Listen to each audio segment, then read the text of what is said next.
Hello everybody, I'm Willie123T, and today is a very special day. 1 year ago today, I made the life-changing decision to become a Brony.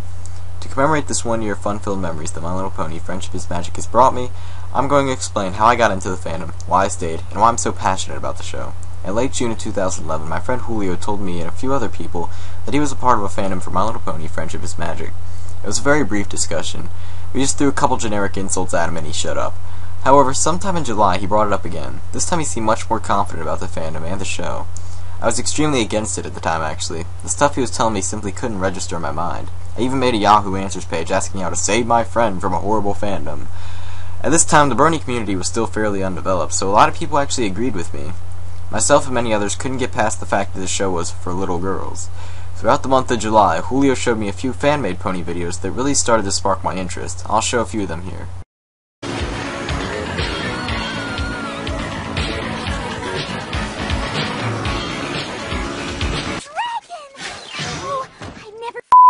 Dragon before. Shit, motherfucker, ass tits, cunt, clock, motherfucker, shit, ass tits, motherfucker, shit, come on. Pickety fuck, pickety fuck, pickety fuck, pickety fuck, fuck, fuck, fuck, fuck, fuck, fuck, fuck, fuck. Although these did make me laugh, it wasn't until he made me watch Ponies the Anthology all the way through that I realized the fanbase may have had potential. I can admit that the fan-made videos were funny, but whenever Julio would show me an actual episode, I was always super critical towards it. At first, I thought there was no way people could like the show, and that all these fan-made videos were for trolling and comedy purposes only. On August 10th, 2011, Know Your Meme released a video all about Bronies, and how they came to be. Unlike many other videos on the subject, Know Your Meme really shed some light on the Brony community. I actually understood why the show seemed so enjoyable, and after over a month of struggling, I finally gave in. I messaged Julio on Skype, and he was actually rather surprised. I guess he knew I was stubborn, and thought it would take much longer to get me to give in. Especially after the hate I expressed toward the show. Julio sent me a link to a YouTube channel that had all the episodes from Season 1 in HD.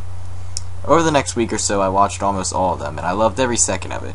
It didn't take more than a few minutes for me to realize that the best pony was, indeed, Rainbow Dash. Anyone who says otherwise is a retard.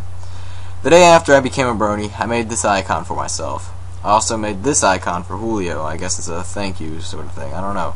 Just like all new Bronies, I was going insane over the show. However, it took a little too long for the show's real meaning to set in on me. I honestly thought one of the best things about being a Brony was trolling people with ponies. This was obviously wrong, and I think it's kind of a mindset that actually repels a lot of people from this fandom. Regardless, my love for the show continued to show, and in September, Season 2 started.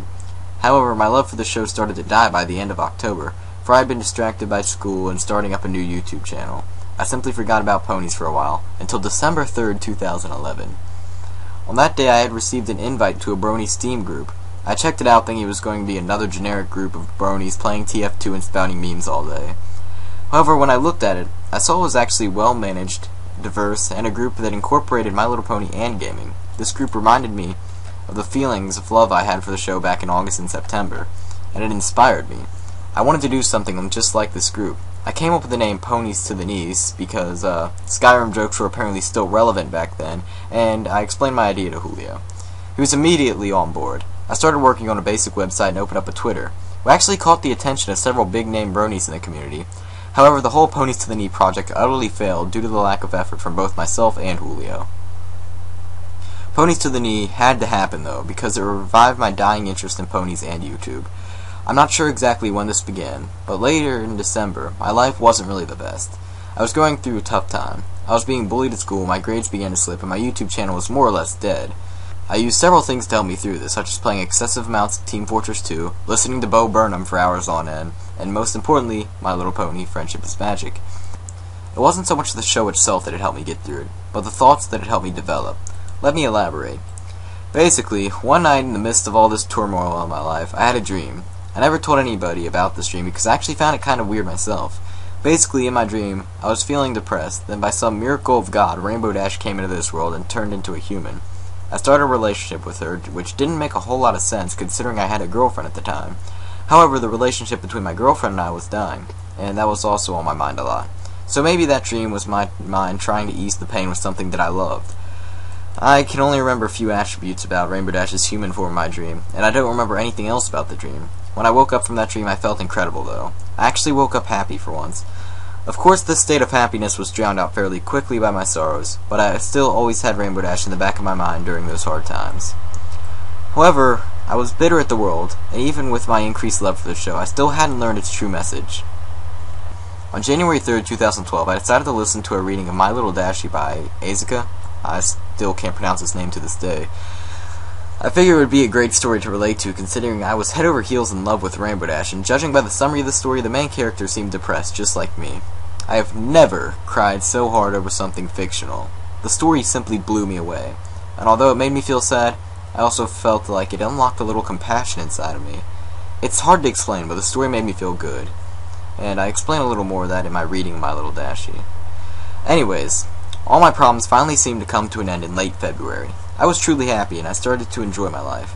About a month later, I developed an ear infection, and I mean one hell of an ear infection. It was bad. Both ears infected and inflamed, torn ear canal, and busted eardrum bad. It was one of the worst physical pains I had ever felt, and the fact that I could hardly hear thanks to it didn't help much either. This pain wasn't nearly as bad as the emotional pain I had felt a few months ago, though. Thanks to that ear infection, I had really gotten behind in school managing my YouTube channel. While focusing on those two things and the little bit of a social life that I had to totally exclude ponies from my life. Again. Rainbow Dash, the pony that was constantly in my thoughts and helped me overcome depression, was now just something I thought about every once in a while. I basically went through March with an ear infection, and went through April with an extreme case of boredom. However, My Little Pony Friendship is Magic was reintroduced into my life as a priority by a rather odd experience. Sometime in May, two of my friends asked me to give them a quiz on Kingdom Hearts to prove which one of them knew more about the series. My friend Josh won, and he showed that he knew practically everything about the games.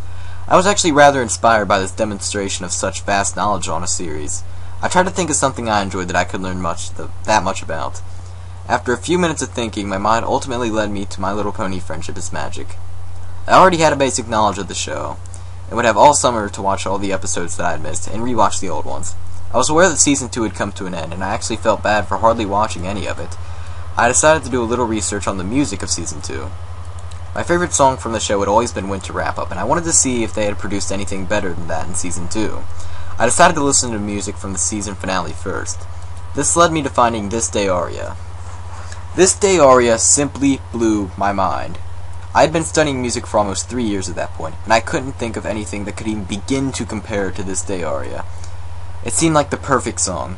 I immediately got on Skype to ask Julio if he had seen the Season 2 finale. Surprisingly, he hadn't actually watched it yet, so I sent him This Day Aria.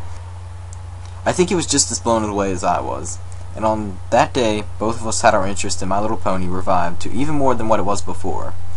I decided to watch every episode again, and I finished both seasons in 3 days. At this point, I was fully out addicted, but when I had finished watching every episode, I was unsure what to do next. Then one day, out of nowhere, a video announcing a live stream for a show called Brony Breakdown appeared in my sub box. It was uploaded by a guy that all bronies knew as Saberspark. I didn't even remember subscribing to him, but I was glad that I saw that video. I generally don't have the attention span to even watch a live stream all the way through, but I watched the entire thing. I haven't missed a single episode of Brony Breakdown since. After watching the show for the first time, I decided to check out Saberspark and try to figure out why I had been subscribed to him. I came to the conclusion it was probably because of his community vote videos. While I was on his channel, I found a video called Ballad of the Brony. It was over an hour long, but it really spiked my interest. I watched it all the way through, and I have to say, Saberspark did a magnificent job with that video. If my interest hadn't been revived already, that video would have been guaranteed to do the trick. However, the video did do something else for me.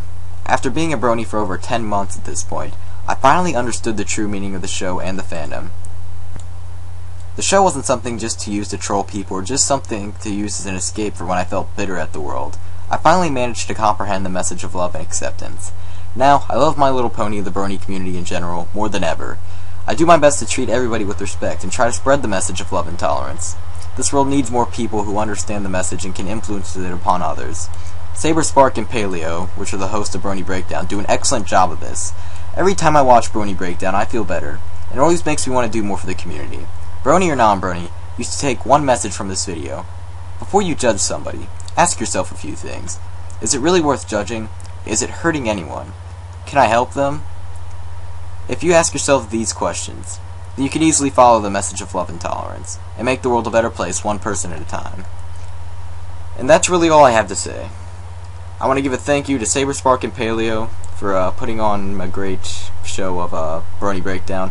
I want to thank Azka for that reading of My Little Dashie that really touched me. And of course, I want to thank Julio for introducing me and starting this whole thing. There will be links in the description to all the videos and people that I mentioned, by the way. This week, I'm going to be uploading tons of pony-related videos to celebrate one awesome year. So stay tuned, guys. I guess that's all I really have to say. Rainbow Dash is best pony. I'm out.